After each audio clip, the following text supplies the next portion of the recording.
So guys, sinama pala ako dito ng aking mama. Huy! Bakit mama? Sinama pala ako ng aking mama magsundo sa aking kapatid. Only boy in our family na susundin namin sa take.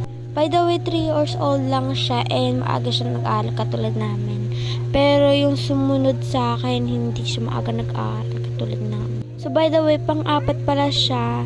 And yung nakita niyo kaninang baby sa video ko kanina is siya yung bunsong kapatid. So ayan na, papunta na kaming court kasi sa court yung daycare ng aking kapatid. Sinama ko pala ang aking mama kanina, hindi niya man lang alam. So eto po, nandito po kami.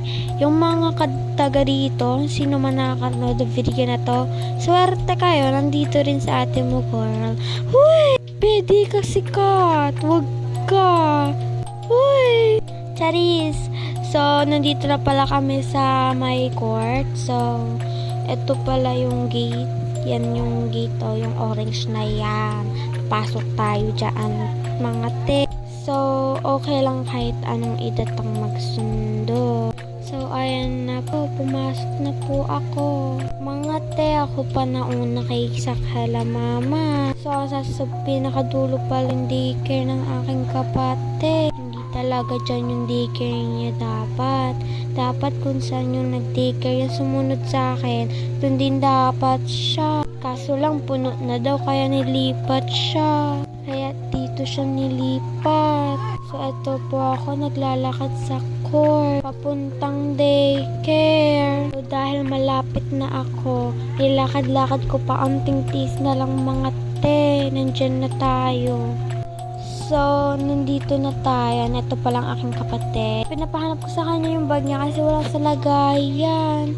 So, ayan yung bag niya. So, sinabi ko sa kanya, akin na yung bag mo at kunin mo na rin yung sapatos mo para makauwi na tayo. So, ayan na. Kukunin niya na yung kanyang sapatos. So, ayan na po. Tumakbo na po siya. So, ayan na po. Lalagyan ko na po siya. So, dito po, may pahay-hay pa siya. And ito po, sinusuotan ko po siya rito ng sapatos niya. So, dito po is palabas na kami. And nakalabas na nga kami. So, ayan na. Nakausap ko dyan si mama. Nakalimutan ko na yung conversation namin dyan. Ulyanin na ata ako.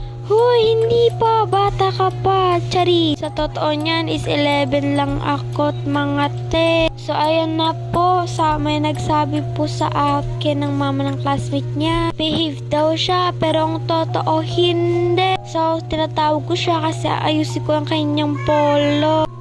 So, dito pala, isinayos ko na. Di ko lang binidyohan. Tapos, ayan na. Gusto nang lumabas. Excited, umuwi baga.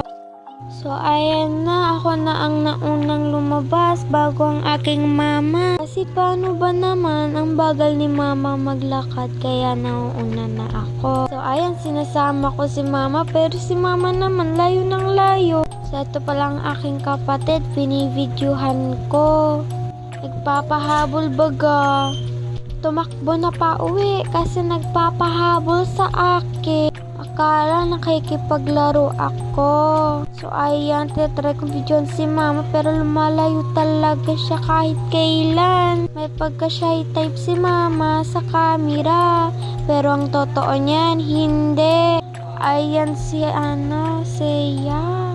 So ayan mga te, nagpapahabol yan sa akin, di lang halata. So ayan na po, takbo ng takbo, excited umuwi. So ayun na nga, frinancam ko na nga kasi nagsasawa na ako sa mukha niya. Charis! So dito nga pala hinahanap ko si mama kasi ang bagal niya maglakad. Kaya parang pagewang-gewang dyan yung cellphone kasi nakatingin ako sa kanila. So, ayan, tumingin na ako sa kanya kasi tinatawag niya ako. Hinahanap niya si mama. So, ayun na nga, frinancam ko na. Kasi puro siya lang yung nasa video for today. Charis! Huy! So, ayan nga. Dito nga banda, sinahanap niya si mama.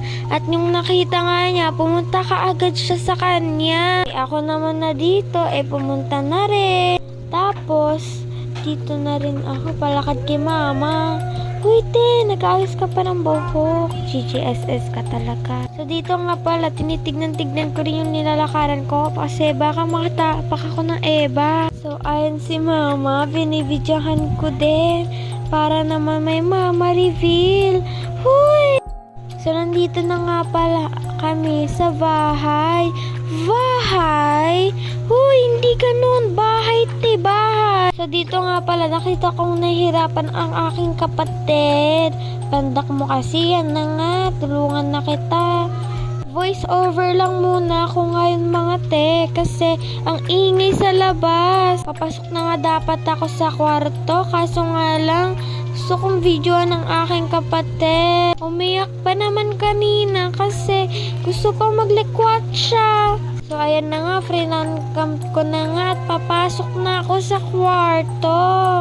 Pero naupo muna ako dito saglit lang at papasok na ako sa kwarto. At dito na rin ako sa kwarto naging edit at nag-voice over. Bye-bye!